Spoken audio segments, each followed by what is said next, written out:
Drama के पहले scene में ड्रामा की हीरोइन जिंगयू अपने स्कूल के टाइम को याद करती है, जहां पर वो बहुत ज़्यादा मोटी होती है और एक लड़के को बहुत ज़्यादा पसंद करती है।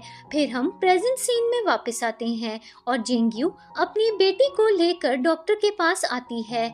जब वो डॉक्टर को देखती है तो उसे देखकर हैरान हो जाती है, क्योंकि वो वही लड़का होता है जिसे वो स्कूल में बहुत ज़्यादा पसंद करती है। फिर एक पुराना सीन आता है और जिसमें हम देखते हैं कि ड्रामा का हीरो चेंग जिंगयू के साथ जबरदस्ती करता है।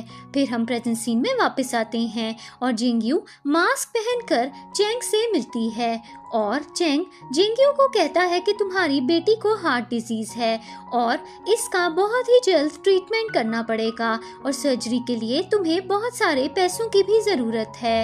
इसी बीच जिंगयू अपने दिल में सोचने लगती है कि अब मैं बहुत ज़्यादा पतली भी हो गई हूँ और मैंने अपना नाम भी चेंज कर लिया है, इसीलिए चेंग मुझे कभी भी नहीं पहचानेगा। लेकिन फिर भी वो अपनी बेटी को लेकर वहाँ से भाग जाती है और फिर एक नर्स चेंग के पास आती है। नर्स कहती है कि बच्ची की माँ बहुत ही ज़्यादा यंग है और इतने सारे पैसों का इंतज़ाम वो कैसे करेगी। इसके बाद चेंग को उसकी फ्रेंड की कॉल आती है। चेंग का फ्रेंड उसे बताता है कि कुछ दिनों में हमारी क्लास रीयूनियन पार्टी है और क्या तुम्हें एक मोटी लड़की याद है जिसका नाम जिंगयू था? वो कभी भी किसी से भी नहीं मिलती है और अचानक गायब भी हो गई है। वो तुम्हें बहुत ज़्यादा पसंद भी करती थी। अगर तुम क्लास रीयूनियन पार्टी पर आओगे तो हमें यकीन है कि वो मोटी लड़की भी ज़रूर आएगी, क्योंकि वो तुम्हें देखने के लिए कुछ भी कर सकती है। इसके बाद चेंग एक पेन देखता है और तभी एक पुराना सीन आता है जिसमें हम देखते हैं कि चेंग बार में अपने फ्रेंड्स के साथ बैठा हुआ होता है। चेंग का एक फ्रेंड उसे कहता है कि कहीं तुमने जिंगयू के साथ रात तो नहीं गुजार दी? वो तुम्हारे पीछे इतना ज़्यादा क्यों पड़ गई है? ये सुनकर चेंग कहता है कि मैं उसे सिर्फ यूज़ कर रहा था और मैं जल्दी ही अब्रॉड जा रहा हूँ। फिर वो जिंगयू का दिया हुआ पेन डस्टबिन में फेंक देता है। जिंगयू ये सब छुप कर देख लेती है और बहुत ज़्यादा रोने लगती है। फिर हम प्रेजेंट सीन में वापस आते हैं और जिंगयू की बेटी उससे कहती है कि जिस डॉक्टर से हम मिले हैं क्या वो मेरे डैड हैं? तभी एक पुराना सीन आता है जिसमें हम देखते हैं कि जिंगयू अपनी एक पुरानी पिक्चर देख रही होती है जिसमें वो चेंग के साथ होती है और उसकी बेटी वो पिक्चर देख लेती है। फिर हम प्रेजेंट सीन में वापस आते हैं और जिंगयू अपनी बेटी को कहती है कि नहीं, वो तुम्हारे डैड बिल्कुल भी नहीं थे, वो बस तुम्हारे डैड से मिलते जुलते थे। फिर अगले सीन में हम देखते हैं कि जिंगयू अपने ऑफिस में होती है और वहाँ पर उसकी एक स्कूल फ्रेंड उसे कहती है कि क्या तुम हमारे साथ क्लास रीयूनियन पार्टी में चलोगी? ये सब सुनकर जिंगयू मैसेज बोर्ड देखती है जिसमें उसके स्कूल के सारे क्लास फेलोज ने उसे इनवाइट किया होता है और सब उससे कह रहे होते हैं कि तुम इतने दिनों से हमसे क्यों नहीं मिली? क्या तुम स्कूल टाइम से भी ज़्यादा मोटी हो गई हो? इसके बाद जिंगयू को एक पुराना सीन याद आता है जिसमें हम देखते हैं कि स्कूल में वो भाग रही होती है और लड़कियां उसका मजाक उड़ा रही होती हैं। तभी वहाँ पर कुछ लड़के भी आ जाते हैं और उसके कपड़े उतारने की कोशिश भी करते हैं और उसकी वीडियो भी बनाते हैं। लेकिन तभी वहाँ पर चेंग आ जाता है और जिंगयू को बचा लेता है। फिर हम प्रेजेंट सीन में वापस आते हैं और चेंग क्लास रीयूनियन पार्टी में अपने फ्रेंड्स से मिलता है। सब फ्रेंड्स पुरानी बातें याद करने लगते हैं और इसी बीच एक लड़का कहता है कि एक मोटी लड़की जिसका नाम जिंगयू था वो बहुत अरसे से गायब है और किसी ने भी उसे नहीं देखा है। अचानक एक स्कूल की लड़की सबको बताती है कि कुछ सालों पहले मैंने जिंगयू को हॉस्पिटल में देखा था और वो बहुत ज़्यादा बीमार भी लग रही थी। हो सकता है कि अब वो जिंदा ना हो। ये सब सुनकर चेंग बहुत ज़्यादा परेशान हो जाता है और एक लड़का चेंग से पूछता है कि तुम्हें क्या हुआ है, लेकिन चेंग नशे की हालत में वहाँ से चला जाता है। फिर कुछ लड़कियां बातें करने लगती हैं कि चेंग तो बहुत ज़्यादा हैंडसम है, कहीं वो उस मोटी लड़की में इंटरेस्टेड तो नहीं हो गया, वो उसके बारे में सुन के इतना ज़्यादा दुखी क्यों हो गया है। अगले सीन में हम देखते हैं कि चेंग नशे में क्लब से बाहर जा रहा होता है और वो अचानक जिंगयू से टकरा जाता है, लेकिन उसे पहचान नहीं पाता है। अगले सीन में हम देखते हैं कि चेंग अपने घर में बैठकर स्मोक कर रहा होता है और तभी एक पुराना सीन आता है जिसमें हम देखते हैं कि चेंग जिंगयू को बताता है कि मैं अब्रॉड जा रहा हूँ और उसे कार्ड देता है और कहता है कि इसमें बहुत सारे पैसे हैं, जो तुम्हारा दिल करे तुम खरीद सकती हो। इसके बाद एक और पुराना सीन आता है जिसमें चेंग को घर से फोन आता है और उसे बताया जाता है कि आपके लिए बहुत सारे गिफ्ट्स आए हैं। फिर चेंग अपने घर जाकर वो गिफ्ट्स देखता है और उससे पता चलता है कि जो पैसे चेंग ने जिंगयू को दिए थे वो जिंगयू ने चेंग के गिफ्ट्स खरीदने में खर्च कर दिए हैं। फिर हम प्रेजेंट सीन में वापस आते हैं और चेंग अपने फ्रेंड को कॉल करता है और उससे कहता है कि जिंगयू का पता लगाओ। अगले सीन में हम देखते हैं कि चेंग अपने फ्रेंड से मिलता है और उसका फ्रेंड बताता है कि जो डिटेल्स तुमने भेजी हैं उनसे सिमिलर 2 लड़कियां मैंने ढूंढी हैं। एक लड़की ने अपने हस्बैंड से झगड़े के बाद सुसाइड कर ली थी। ये सुनकर चेंग अपने दिल में सोचता है कि जिंगयू कभी भी सुसाइड नहीं कर सकती। वो अपने फ्रेंड से कहता है कि दूसरी लड़की कौन है। फिर उसका फ्रेंड बताता है कि दूसरी लड़की प्रेग्नेंट थी और जब उसका बच्चा पैदा हुआ तो वो मर गई। ये सुनकर चेंग हैरान रह जाता है और अपने दिल में सोचता है कि अगर उस औरत का कोई बच्चा हुआ था तो डेफिनेटली उस बच्चे का डैड मैं ही हूँ। अगले सीन में चेंग डॉक्टर से जाकर मिलता है और उससे कहता है कि 6 साल पहले एक जिंगयू नाम की लड़की आपके हॉस्पिटल में आई थी और उसने एक बच्चे की डिलीवरी भी की थी, मुझे उसके बारे में जानना है। फिर वो डॉक्टर को पैसे भी देता है और कहता है कि मुझे उस रात के बारे में सब कुछ पता करना है। ये सब सुनकर डॉक्टर कहती है कि हम अपने पेशेंट्स की प्राइवेट डिटेल्स किसी को भी नहीं देते हैं। इसके बाद चेंग गुस्से में आकर अपने फ्रेंड को कॉल करता है और उससे कहता है कि चाहे कुछ भी हो जाए तुम्हें जिंगयू को ढूंढकर मेरे सामने लेकर आना है। इसके बाद चेंग तेजी से गाड़ी चला रहा होता है और तभी वहां पर जिंगयू की बेटी चेंग की कार के नीचे आने ही वाली होती है कि जिंगयू अपनी बेटी को आकर बचा लेती है। चेंग गाड़ी को रोकता है और घबराकर गाड़ी से उतरकर जिंगयू से कहता है कि तुम कार के आगे क्यों आई, तुम्हें पता है कि ये कितना खतरनाक हो सकता था, चलो मैं तुम्हें और तुम्हारी बेटी को हॉस्पिटल लेकर चलता हूँ। ये सुनकर जिंगयू चेंग से कहती है कि मैं अपनी बेटी को खुद ही हॉस्पिटल ले जाऊंगी, आप यहाँ से जा सकते हैं। ये सुनकर चेंग जिंगयू से कहता है कि मैं खुद भी एक डॉक्टर हूँ और आज मेरी वजह से तुम्हारी बेटी को चोट लगी है, इसीलिए मैं रिस्पॉन्सिबिलिटी लेना चाहता हूँ। अगले सीन में हम देखते हैं कि जिंगयू की बेटी का ट्रीटमेंट एक डॉक्टर करती है और जिंगयू की बेटी बहुत ज़्यादा डर रही होती है, लेकिन तभी वहाँ पर चेंग आ जाता है और ट्रीटमेंट में हेल्प करता है। आसपास की नर्सेस ये देखकर कहने लगती हैं कि डॉक्टर चेंग की शक्ल इस बच्ची से कितनी ज़्यादा मिलती है और इनके साथ जो खड़ी हुई लड़की है वो भी कितनी प्रिटी है, कहीं ये मिस्टर चेंग की गर्लफ्रेंड तो नहीं है। ट्रीटमेंट खत्म होने के बाद चेंग जिंगयू को अपना बिजनेस कार्ड देता है और उससे कहता है कि अगर तुम्हें मेरी कभी भी जरूरत हो तो मुझे कॉल जरूर करना। इसके बाद चेंग जिंगयू को रोककर उससे पूछता है कि क्या हम पहले कभी मिले हैं। ये सुनकर जिंगयू कहती है कि नहीं, मैं तुमसे आज पहली बार मिली हूँ। इसके बाद जिंगयू अपनी बेटी से कहती है कि तुम गाड़ी के सामने क्यों आ गई थी, तुम्हें पता है कि ये कितना ज़्यादा डेंजरस था। ये सुनकर जिंगयू की बेटी कहती है कि अंकल की कार बहुत ज़्यादा तेज़ी से आ रही थी और मैं अपने पप्पी को बचाना चाहती थी, इसी वजह से मैं गाड़ी के सामने आ गई, लेकिन मेरा पप्पी तो अंकल की कार में ही रह गया है। ये सुनकर जिंगयू को एक पुराना सीन याद आ जाता है जिसमें हम देखते हैं कि स्कूल टाइम में जिंगयू ने अपना पप्पी चेंग को दिया होता है और वो उससे कहती है कि मेरे मॉम डैड मुझे डॉग रखने की इजाज़त नहीं देते हैं, इसीलिए मेरे डॉग को कुछ देर के लिए तुम अपने घर ले जाओ। फिर हम प्रेजेंट सीन में वापस आते हैं और जिंगयू अपनी बेटी से कहती है कि उन अंकल से अब हम दोबारा नहीं मिलेंगे। अगले दिन जिंगयू चेंग को कॉल करती है और एक लड़की फ़ोन उठाती है और कहती है कि चेंग शावर ले रहा है। ये सुनकर जिंगयू काफ़ी ज़्यादा घबरा जाती है और सोचने लगती है कि चेंग इतना हैंडसम है, ये कैसे हो सकता है कि उसकी कोई भी गर्लफ्रेंड ना हो। थोड़ी देर बाद चेंग जिंगयू को कॉल करता है और जिंगयू उससे कहती है कि मेरी बेटी का डॉग आपके पास रह गया है। ये सुनकर चेंग जिंगयू को कहता है कि मेरे घर पर आकर अपने डॉग को ले जाओ।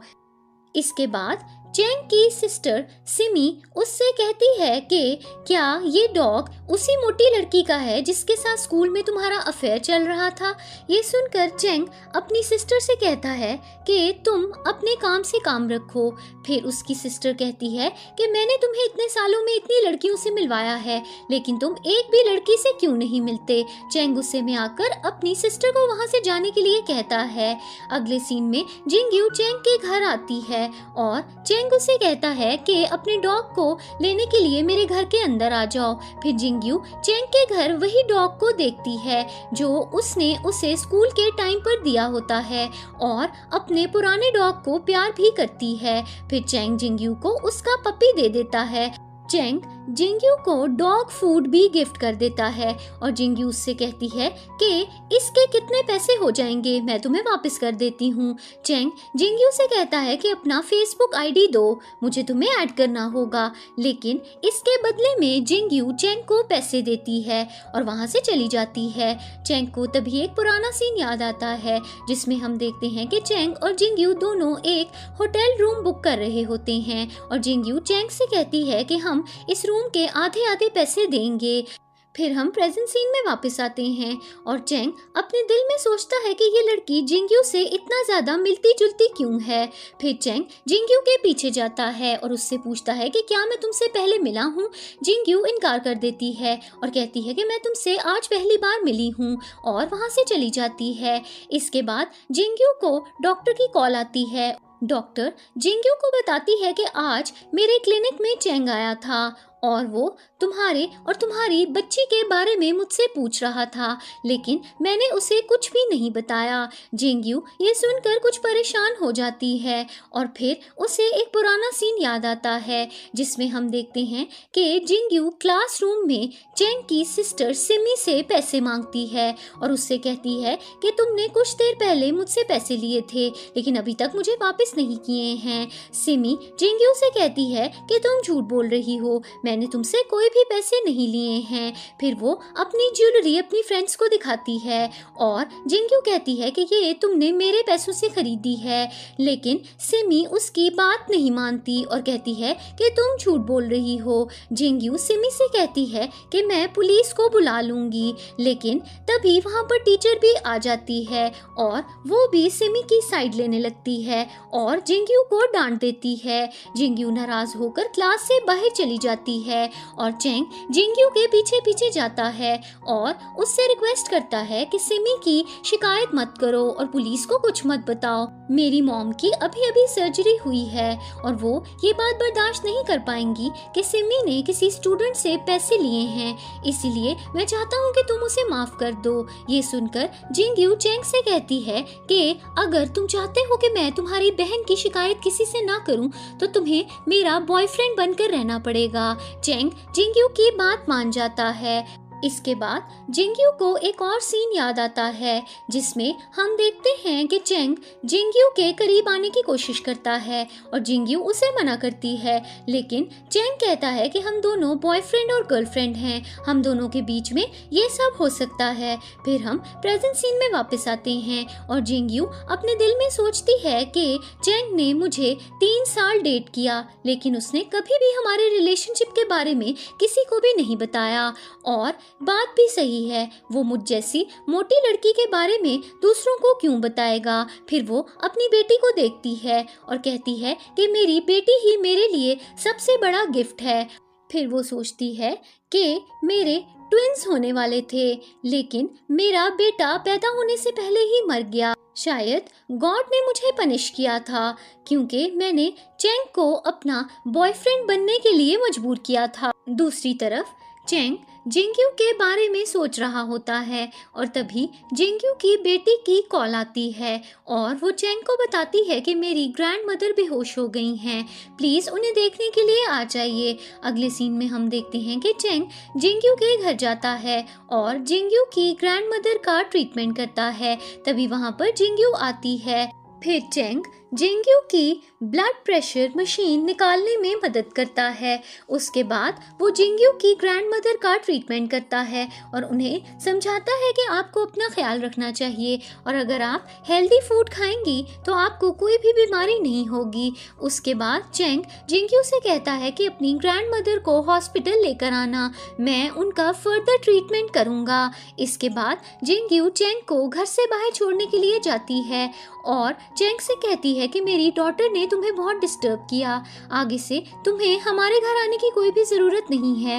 ये सुनकर चेंग जिंगक्यू से कहता है कि तुमने मेरा टाइम वेस्ट करवाया है, इसीलिए अब आज रात का खाना तुम मुझे खिलाओगी। अगले सीन में हम देखते हैं कि जिंगक्यू चेंग को एक रेस्टोरेंट में लेकर आती है और वहाँ पर खाना ऑर्डर करती है। फिर दोनों मिलकर खाना खाते हैं और इसी बीच चेंग जिंगक्यू से पूछता है कि तुम्हारा हस्बैंड कहाँ है, हमेशा तुम अकेली ही होती हो। उस दिन भी जब तुम अपनी बेटी को लेकर आई थी तो तुम अकेली थी और आज तुम्हारे घर पे भी मैंने तुम्हारे हस्बैंड को नहीं देखा। ये सुनकर जिंगक्यू थोड़ा घबरा जाती है और फिर उससे कहती है कि मेरा हस्बैंड अब्रॉड होता है, वो चाइना में नहीं रहता। फिर वो कहती है कि मुझे देर हो रही है, मुझे जाना होगा। चेंग जिंगक्यू को रोकने की कोशिश करता है लेकिन वो फिर भी वहाँ से चली जाती है। इसके बाद जिंगक्यू घर जाती है और जिंगक्यू की ग्रैंड मदर उससे कहती हैं कि आज जो डॉक्टर मेरी ट्रीटमेंट करने के लिए आया था वो बहुत अच्छा था, अगर तुम चाहती हो तो तुम उससे शादी कर सकती हो। मैं उस डॉक्टर को पहले से जानती हूँ, वो एक बहुत अमीर फैमिली से है और बहुत ज़्यादा हैंडसम भी है। ये सुनकर जिंगक्यू कहती है कि मुझे शादी नहीं करनी है। फिर उसकी ग्रैंड मदर कहती हैं कि तुमने मेरे बेटे से शादी करने का नाटक किया क्योंकि मेरे हस्बैंड की डेथ होने वाली थी और उनकी मरने से पहले एक ही विश थी और वो ये थी कि वो अपने बेटे की शादी होते हुए देखना चाहते थे। इसी वजह से तुमने मेरे बेटे से नकली शादी की थी और मेरी बहुत हेल्प की थी और जब से मेरा बेटा अब्रॉड चला गया है तब से तुमने मेरा बहुत ख्याल रखा है, तुमने हम पर बहुत ज़्यादा एहसान किए हैं। अगले सीन में हम देखते हैं कि जिंगक्यू अपनी ग्रैंड मदर को हॉस्पिटल लेकर जाती है और ग्रैंड मदर जिंगक्यू से कहती हैं कि मैं बिल्कुल ठीक हूँ। जिंगक्यू कहती है कि आपको चेकअप की ज़रूरत है। फिर वो पानी लेने के लिए जाती है और जब जिंगक्यू फिल्टर से पानी डाल रही होती है तो उसे चोट लग जाती है। तभी वहाँ पर चेंग आ जाता है और उसका हाथ पकड़कर पानी के नीचे रख देता है और उसका इलाज करने लगता है। आसपास की नर्सेस ये देखकर हैरान हो जाती हैं कि मिस्टर चेंग किसी लड़की के साथ फ्लर्ट करने की कोशिश कर रहे हैं। इसके बाद चेंग जिंगक्यू से पूछता है कि मुझे सच सच बताओ कि तुम कौन हो, उस दिन तुमने मुझे बताया था कि तुम मेरे स्कूल में ही पढ़ती थी। ये सुनकर जिंगक्यू चेंग को कहती है कि तुम स्कूल में बहुत ही ज़्यादा पॉपुलर थे और बहुत सारी लड़कियां तुम्हें पसंद भी करती थीं, मैं भी उन्हीं लड़कियों में से एक थी और मैंने तुम्हें एक बार लव लेटर भी लिखा था लेकिन तुमने मुझे कभी भी नोटिस नहीं किया था, इसीलिए अगर हम फिर से मिले हैं तो तुम्हें मुझे भूल जाना चाहिए। अगले सीन में चेंग रात को सो रहा होता है और तभी वो ख्वाब में देखता है कि वो जिंगक्यू के साथ स्कूल टाइम में ज़बरदस्ती कर रहा होता है और फिर अचानक उसे आजकल की पतली जिंगक्यू नज़र आती है। चेंग अचानक उठ जाता है और वो स्मोक करने लगता है और सोचने लगता है कि मैं जिंगक्यू से अट्रैक्ट क्यों हो रहा हूँ, इसकी क्या वजह है। अगले दिन चेंग एक साइकेट्रिस्ट के पास जाता है और उससे कहता है कि मैं एक लड़की से 7 साल पहले मिला था और वो मेरी गर्लफ्रेंड भी थी लेकिन मेरा उससे ब्रेकअप हो गया था, लेकिन आजकल मैं एक लड़की से मिला हूँ और वो लड़की मुझे अपनी 7 साल पुरानी गर्लफ्रेंड के बारे में याद दिलाती है। ये सुनकर डॉक्टर चेंग से कहती है कि तुमने मुझे बताया है कि तुम्हें अपनी 7 साल पहली गर्लफ्रेंड बिल्कुल भी पसंद नहीं थी क्योंकि वो वो बहुत मोटी थी और तुम्हें उसके साथ घूमने में शर्म भी आती थी। तो मुझे ये बताओ कि वो लड़की कैसी थी। फिर चैंग डॉक्टर को बताता है कि वो लड़की मोटी ज़रूर थी लेकिन बहुत ही ज़्यादा काइंड थी। वो अपनी फैमिली के लिए कुछ भी कर सकती थी और किसी भी स्ट्रे डॉग या कैट को जब वो बाहर देखती थी तो फौरन उसे रेस्क्यू करती थी और नेचर की भी बहुत ज़्यादा अच्छी थी। पहले मुझे उसके साथ रहना बिल्कुल भी अच्छा नहीं लगता था क्योंकि वो बहुत मोटी थी, लेकिन जैसे ही मैंने उसको जानना शुरू किया तो मैंने उसे अपनी ज़िंदगी में एक्सेप्ट कर लिया। वो बिल्कुल तंग भी नहीं करती थी और अगर मैं उससे कांटेक्ट नहीं करता था तो वो मुझे कभी भी नहीं बुलाती थी। फिर एक पुराना सीन आता है जिसमें हम देखते हैं कि जिंगयू एक कैफ़े में होती है और वो चैंग से कहती है कि आसपास सारे स्टूडेंट्स हैं, अगर उन्होंने हमें एक साथ देख लिया तो वो समझेंगे कि हम दोनों एक दूसरे को डेट कर रहे हैं। फिर हम प्रेजेंट सीन में वापस आते हैं और चैंग अपनी डॉक्टर को बताता है कि मैंने जो सारे गिफ्ट्स उसे दिए थे उसने मुझे वो भी वापस कर दिए और मुझे कहा था कि अब हमारा ब्रेकअप हो गया है, इसी वजह से जो चीज़ें तुमने मुझे दी हैं मैं तुम्हें वापस कर रही हूँ। ये सब सुनकर डॉक्टर चैंग से कहती है कि लगता है कि तुम अपनी गर्लफ्रेंड को छोड़कर पछता रहे हो, शायद यही वजह है कि तुम एक नई लड़की से मिलने के बाद अपनी पुरानी गर्लफ्रेंड की परछाई उसमें देखने लगे हो। ये सुनकर चैंग डॉक्टर से कहता है कि जिंगयू मैरिड है और उसकी एक बेटी भी है, मैं उसमें इंटरेस्टेड कैसे हो सकता हूँ। इसके बाद डॉक्टर चैंग से कहती है कि तुम्हारी सारी बात सुनने के बाद मुझे ये लगता है कि तुम्हारी गर्लफ्रेंड बहुत ही अच्छी इंसान थी और उसको ये पता था कि वो बहुत मोटी है, इसीलिए वो जानती थी कि अगर तुम्हें और उसको कोई एक साथ देखेगा तो लोग तुम्हारा मजाक उड़ा सकते हैं, इसीलिए वो तुमसे दूर रहती थी और लगता है कि वो लड़की सच में तुमसे प्यार करती थी, इसीलिए वो तुम्हारी परवाह भी करती थी। ये सब सुनकर चैंग वहाँ से बाहर चला जाता है और परेशान होकर अपने दिल में सोचता है कि चाहे जो भी हो जाए मैं अपनी पुरानी गर्लफ्रेंड को भूल चुका हूँ और अब मैं उससे फिर से अपनी जिंदगी में कभी भी वापस लेकर नहीं आऊँगा। इसके बाद चैंग को अपनी सिस्टर सिमी के बेटे जैंग की कॉल आती है और जैंग उसे कहता है कि स्कूल में मेरा किसी से झगड़ा हो गया है। फिर चैंग स्कूल जाता है और वो ये देखता है कि जैंग का झगड़ा जिंगयू की बेटी कोको से ही हुआ है। फिर जिंगयू और चैंग दोनों मिलकर बच्चों को समझाते हैं और दोनों बच्चे एक दूसरे से सॉरी कहते हैं और उनकी दोस्ती हो जाती है। इसके बाद जिंगयू अपनी बेटी कोको को लेकर वहाँ से चली जाती है और चैंग जिंगयू को देखने लगता है और जैंग अपने अंकल चैंग से कहता है कि आप आंटी को इस तरह से क्यों देख रहे हैं। फिर वो कहता है कि मुझे बर्गर खाना है, मुझे खिलाने के लिए लेकर चलो। फिर जिंगयू अपनी बेटी से कहती है कि आज तुम कह रही थी कि तुम्हें पिज़्ज़ा खाना है, चलो पिज़्ज़ा खाने चलते हैं। ये बात चैंग सुन लेता है और अपने नेफ्यू जैंग को लेकर पिज़्ज़ा रेस्टोरेंट चला जाता है। जैसे ही चैंग और जैंग रेस्टोरेंट में जाते हैं कोको उन्हें बुला लेती है और जिंगयू पिज़्ज़ा लेकर आती है और फिर सब मिलकर पिज़्ज़ा खाते हैं। इसके बाद जिंगयू अपनी बेटी को लेकर वापस जा रही होती है लेकिन उसे रास्ते में चक्कर आ जाता है और तभी वहाँ पर चैंग आकर उसे बचा लेता है।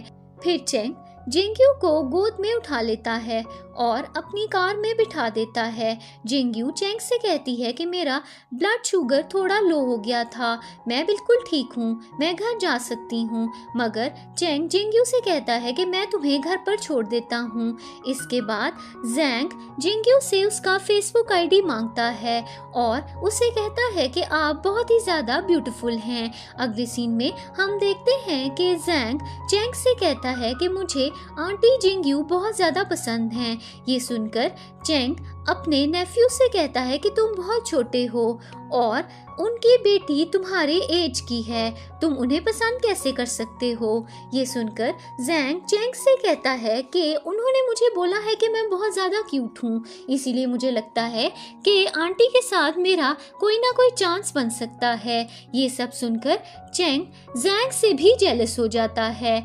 अगले सीन में हम देखते हैं कि जिंगयू ऑफिस से अपने घर जाने के लिए एक टैक्सी टैक्सी में बैठ जाती है, लेकिन टैक्सी वाला उससे फ्लर्ट करने लगता है और डर कर जिंगयू चैंग को कॉल कर देती है और उसे हस्बैंड कहकर बुलाती है और उससे कहती है कि मैं घर वापस आ रही हूँ और जल्द ही तुमसे मिलूंगी। ये सब सुनकर चैंग भी जिंगयू का हस्बैंड बनने का नाटक करने लगता है और जिंगयू से कहता है कि तुम कहाँ पर हो, मुझे अपनी लोकेशन भेजो, मैं जल्द ही तुम्हें पिक करने के लिए आ जाऊंगा और हम दोनों एक साथ खाना भी खाएंगे। टैक्सी वाला ये सब सुनकर भी जिंगयू से अभी भी फ्लर्ट करता है और उससे कहता है कि गाड़ी में काफ़ी ज़्यादा गर्मी हो रही है, इसीलिए तुम्हारे लिए बेहतर होगा कि तुम कोट उतार दो। जिंगयू काफ़ी ज़्यादा डर जाती है और फिर चैंग से फोन पे कहती है कि मैं घर के बिल्कुल पास हूँ, तुम जल्दी से घर के बाहर आ जाओ। जैसे ही टैक्सी वाला जिंगयू को घर छोड़ देता है, जिंगयू भागकर गाड़ी से उतर जाती है और जाकर चैंग से मिलती है।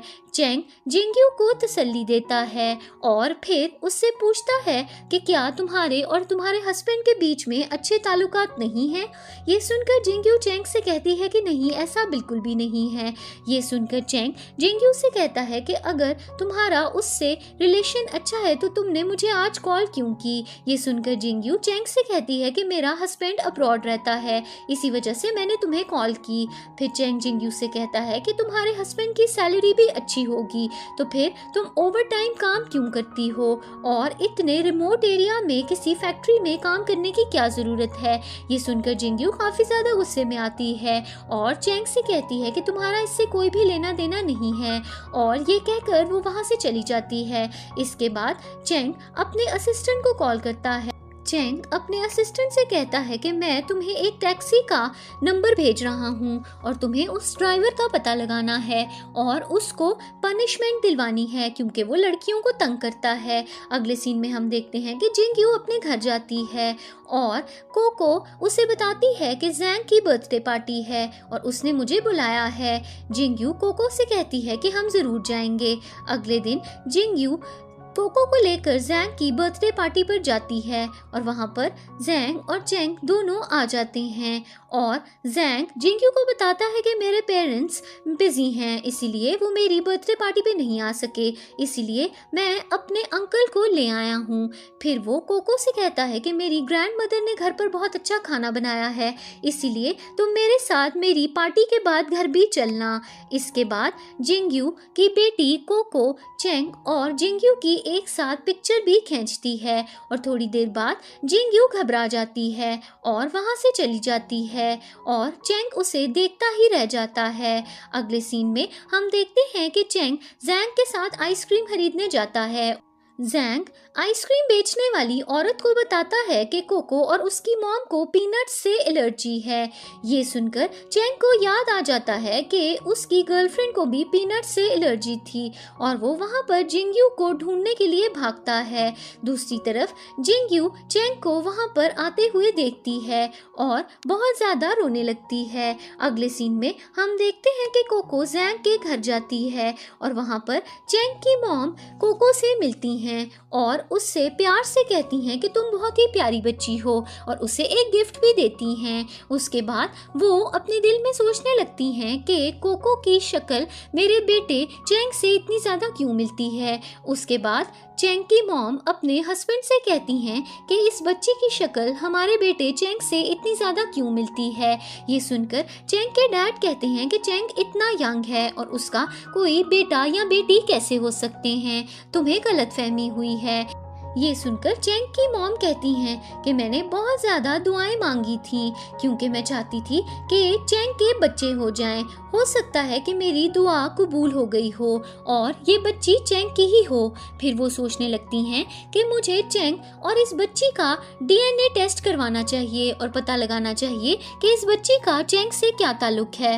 अगले सीन में जिंगयू और कोको दोनों बारिश में भीग रही होती हैं और घर वापस जा रही होती हैं। तभी वहाँ पर चैंग की कार सामने आ जाती है और चैंग जिंगयू से कहता है कि मेरा घर पास में ही है, तुम्हें मेरे घर चलना चाहिए। अगले सीन में हम देखते हैं कि चैंग कोको का ख्याल रख रहा होता है और जिंगयू चेंग को देखकर अपने दिल में सोचती है कि अगर चेंग को पता चल जाए कि कोको उसकी बेटी है तो वो कितना अच्छा डैड बनेगा। इसके बाद चेंग जिंगयू को टॉवल देता है और उससे कहता है कि तुम जाकर शावर ले लो। थोड़ी देर बाद जिंगयू शावर लेकर बाहर आती है और उसने चेंग की शर्ट पहनी हुई होती है और वो चेंग के करीब जाकर उसको ब्लैंकेट देती है, लेकिन चेंग उसे करीब ले आता है और उसे किस करता है, लेकिन जिंगयू वहां से भाग जाती है।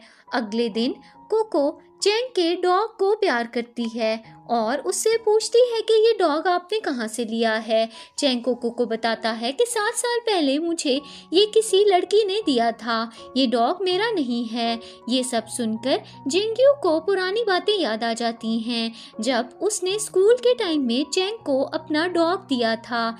इसके बाद चेंग जिंगयू को घर छोड़ने के लिए जाता है और जिंगयू चेंग को थैंक यू बोलती है। इसके बाद जिंगयू कोको से कहती है कि चेंग तुम्हारे डैड जैसे दिखते हैं, लेकिन मुझे प्रॉमिस करो कि तुम उन्हें कभी भी ये बात नहीं बताओगी। अगले सीन में हम देखते हैं कि चेंग अपने फ्रेंड्स से मिलता है और उसका एक फ्रेंड कहता है कि तुम पागल हो गए हो, सुना है कि तुम एक मैरिड औरत के पीछे पड़े हुए हो। ये सुनकर चेंग कहता है कि इसमें क्या गलत है, अगर उसकी शादी हुई है तो मैं उसकी डिवोर्स भी करवा सकता हूँ। ये सुनकर चेंग के फ्रेंड्स हैरान हो जाते हैं। अगले सीन में चेंग अल्कोहल पीकर जिंगयू के घर चला जाता है और जिंगयू चेंग को अपने घर के अंदर ले जाती है और उससे कहती है कि मैं तुम्हारे लिए टैक्सी बुला देती हूँ, लेकिन चेंग जिंगयू को अपने करीब ले आता है और उसे किस करने लगता है, लेकिन अचानक जिंगयू को उसकी ग्रैंडमदर की कॉल आ जाती है और चेंग उससे पूछता है कि तुम्हें किसकी कॉल आई थी। फिर जिंगयू चेंग को बताती है कि मुझे मेरी मदर इन लॉ ने कॉल किया है और मुझे जाना होगा। अगले सीन में हम देखते हैं कि चेंग गुस्से से स्मोक कर रहा होता है और तभी वहां पर कोको आती है और चेंग से कहती है कि अंकल आप मेरे घर पे इतनी रात को क्या कर रहे हैं। ये सुनकर चेंग कोको से पूछता है कि तुम्हारी मॉम कहाँ है। कोको बताती है कि मॉम को ग्रैंडमदर ने बुलाया है, इसीलिए वो उनसे मिलने के लिए गई हैं। फिर कोको चेंग से कहती है कि अगले वीक मेरी बर्थडे है और मैं चाहती हूँ कि आप मेरी बर्थडे पार्टी में जरूर आएं। चेंग कहता है कि मैं जरूर आऊंगा। अगले सीन में हम देखते हैं कि जिंगयू घर वापस आती है और चेंग खड़ा होकर उसका वेट कर रहा होता है। चेंग घर के अंदर जाने की कोशिश करता है, लेकिन जिंगयू दरवाजा बंद कर लेती है और चेंग बहुत ज्यादा डिसअपॉइंट हो जाता है। अगले सीन में कोको जिंगयू से पूछती है कि आपका अंकल चेंग से झगड़ा क्यों हुआ। ये सुनकर जिंगयू कहती है कि मेरा उनसे कोई भी झगड़ा नहीं हुआ है। फिर जिंगयू कोको से कहती है कि हम दोनों को अब गांव जाना पड़ेगा, इसीलिए क्या तुम मेरे साथ गांव चलोगी। कोको कहती है कि जैसे आप चाहें मैं वैसा ही करूंगी। अगले दिन जिंगयू का नकली हस्बैंड शेन वापस आ जाता है और वो सबसे मिलता है। इसके बाद जिंगयू कोको शेन के साथ ग्रोसरी लेने के लिए जाते हैं। जब वो घर वापस आते हैं तो चेंग घर पर उनका वेट कर रहा होता है और चेंग शेन की बात सुन लेता है। शेन कह रहा होता है कि अब मैं अमेरिका वापस नहीं जाऊंगा क्योंकि मैंने अपनी ट्रांसफ़र यहाँ पर करवा ली है और जल्द ही हम गांव में अपना एक नया घर भी ले लेंगे। ये सब सुनकर चेंग गुस्से में आ जाता है और जिंगयू के पास से नाराज होकर वहां से चला जाता है। फिर चेंग अपने फ्रेंड से मिलने के लिए जाता है और उसके फ्रेंड्स उसे समझाते हैं कि तुम्हारे बिजनेस और कंपनी को काफ़ी ज़्यादा नुकसान हो रहा है, इसीलिए तुम्हें उस औरत को भूल जाना चाहिए और अपने काम पे कंसंट्रेट करना चाहिए। लेकिन चेंग अचानक अपने दोस्तों से कहता है कि उस औरत का हस्बैंड वापस आ गया है, मुझे अब क्या करना चाहिए। ये सुनकर चेंग के दोस्त कहते हैं कि तुम बिल्कुल पागल हो गए हो। अगले सीन में चेंग जिंगयू के घर के बाहर उसका इंतजार करने लगता है और दूसरी तरफ शेन जिंगयू को कहता है कि मैंने गांव में एक नया घर ले लिया है और हम जल्दी ही शिफ्ट हो जाएंगे। दूसरी तरफ चेंग जिंगयू को कॉल करने की कोशिश करता है मगर जिंगयू उसकी कॉल नहीं उठाती। फिर जिंगयू शेन से कहती है कि तुम्हारी मॉम की तबीयत अभी सही नहीं है और उनकी सर्जरी भी करवानी है, इसीलिए हम थोड़ी देर बाद ही गाँव वाले घर में शिफ्ट हो सकेंगे। जाएंगे। फिर शेन जिंगयू से कहता है कि मैं चाइना हमेशा के लिए वापस आ चुका हूँ और अगर तुम चाहती हो तो मैं तुमसे शादी कर सकता हूँ और कोको का डैड भी बन सकता हूँ। लेकिन जिंगयू शेन से कहती है कि मैंने तुम्हें हमेशा एक दोस्त की तरह समझा है, इसीलिए मैं तुमसे शादी नहीं करना चाहती। शेन जिंगयू से कहता है कि तुम मुझे सोचकर जवाब दे सकती हो। इसके बाद चैंग जिंगयू को कॉल करता है और कहता है कि अगर तुम मुझसे मिलने के लिए नीचे नहीं आई तो मैं तुम्हारे घर के अंदर आ जाऊंगा। इसके बाद जिंगयू चैंग से मिलने के लिए जाती है और चैंग जिंगयू को करीब ले आता है और उससे रोमांस करने लगता है और उससे कहता है कि जब से तुम्हारा हस्बैंड वापस आया है तुम मुझे इग्नोर क्यों कर रही हो और क्या तुम मुझसे शर्माने लगी हो? तुम्हारे हस्बैंड ने इस वक्त तुम्हें अकेला छोड़ दिया था और तुम इस तरह से मुझसे मिलने के लिए आई हो और अब मुझे अपने करीब आने से क्यों रोक रही हो? फिर जिंगयू थोड़ी घबरा जाती है और चैंग को अपने से दूर करने की कोशिश करती है और फिर चैंग उससे कहता है कि अगर तुम कहती हो तो मैं तुम्हें टच भी नहीं करूंगा। इसके बाद चैंग गाड़ी से बाहर चला जाता है और जिंगयू उसके पास आकर खड़ी हो जाती है और उससे कहती है कि कल रात जब तुमने बहुत अल्कोहल पी ली थी तो तुमने मुझे बताया था कि तुम्हारी स्कूल में एक गर्लफ्रेंड थी और वो बहुत ज़्यादा मोटी भी थी। ये सुनकर चैंग जिंगयू से कहता है कि मैं उसके बारे में कोई बात नहीं करना चाहता। ये सुनकर जिंगयू चैंग को कहती है कि वो मोटी लड़की मैं ही हूँ। ये सुनकर चैंग हैरान हो जाता है और फिर जिंगयू चैंग से कहती है कि अगली बार अगर तुम्हारी वाइफ कभी प्रेग्नेंट हो तो तुम उसका ख्याल रखना, क्योंकि जब मेरी बेबी की डिलीवरी हुई थी तो मैं बहुत ज़्यादा परेशान हो गई थी और मुझे बहुत ज़्यादा कॉम्प्लिकेशंस भी आई थी। ये सुनकर चैंग जिंगयू से कहता है कि जब आगे तुम कभी भी प्रेग्नेंट होगी तो मैं तुम्हारा बहुत ज़्यादा ख्याल रखूँगा। ये सुनकर जिंगयू चैंग से कहती है कि अब तुम्हें घर जाना चाहिए और चैंग उसे कहता है कि जब तक तुम घर के अंदर नहीं जाओगी मैं यहाँ से नहीं जाऊँगा। उसके बाद चैंग जिंगयू को घर के अंदर जाते हुए देखता है और फिर दोनों एक दूसरे को मुस्कुरा कर भी देखते हैं। अगले सीन में चैंग के डैड चैंग की मॉम को डांटते हैं और कहते हैं कि तुम ज्यादा ही ड्रामास देखने लगी हो। तुमने किसी स्ट्रेंजर बच्ची का बाल लेकर डीएनए टेस्ट करवाने की कोशिश क्यों की? ये सुनकर चैंग की मॉम कहती हैं कि मुझे लगा कि चैंग का उस बच्ची के साथ कोई कनेक्शन है, इसी वजह से मैंने टेस्ट करवाने की कोशिश की थी और वैसे भी मैं बहुत ही जल्द ड्रामास में एक्टिंग भी करने वाली हूँ क्योंकि मुझे एक्टिंग का बहुत शौक है। तभी वहाँ पर चैंग आ जाता है और चैंग की सिस्टर उससे कहती है कि मेरा हस्बैंड जल्दी ही वापस आने वाला है और इसी वजह से हमने एक छोटी सी पार्टी भी रखी है, तुम्हें उस पार्टी में ज़रूर आना होगा। चैंग अपनी सिस्टर से कहता है कि ठीक है मैं ज़रूर आऊँगा। इसके बाद चैंग जिंगयू को मैसेज करता है और उससे कहता है कि दोबारा से मेरी गर्लफ्रेंड बन जाओ, लेकिन जिंगयू चैंग से कहती है कि हम दोनों का रिलेशनशिप अब खत्म हो चुका है। ये सुनकर चैंग जिंगयू को मैसेज भेजता है कि मेरी जल्द ही बर्थडे आ रही है, तुम्हें मेरे लिए कोई अच्छा सा गिफ्ट रेडी करना होगा। अगले सीन में कोको जिंगयू से कहती है कि हम गांव वापस जा रहे हैं और तुमने मुझे अंकल को भी गुड बाय नहीं बोलने दिया। जिंगयू कोको से कहती है कि अंकल से हमारा कोई रिश्ता नहीं, इसीलिए हम उनसे फिर कभी भी नहीं मिलेंगे। अगले सीन में चैंग अपनी फ्रेंड्स के साथ पार्टी कर रहा होता है और तभी वहाँ पर एक लड़की आती है और चैंग को लगता है कि जैसे वो लड़की जिंगयू ही है।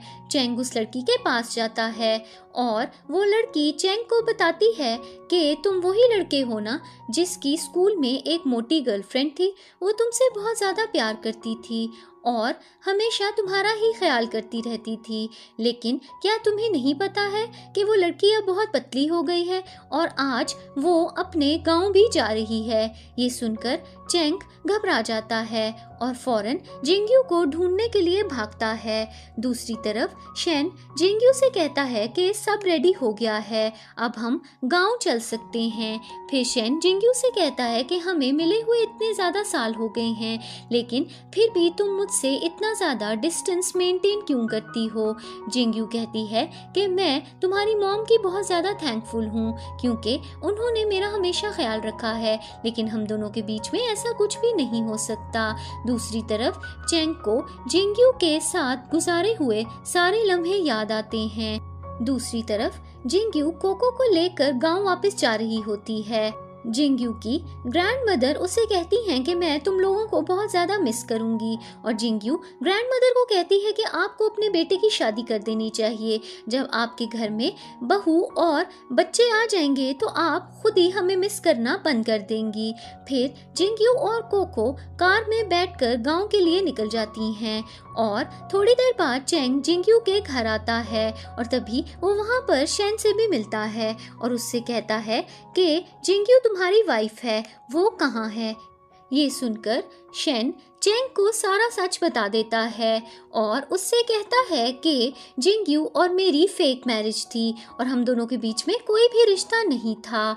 इसके बाद आखिरी सीन में हम देखते हैं कि जिंगयू और कोको अब्रॉड से वापस आती हैं और जिंगयू अब एक फैशन डिज़ाइनर बन गई होती है, और कोको चेंग की पिक्चर देखकर उसे डैड बुलाती है, और चेंग जिंगयू और कोको को एयरपोर्ट से लेने के लिए आया होता है। इस सीन पे हमारी स्टोरी की एक हैप्पी एंडिंग हो जाती है।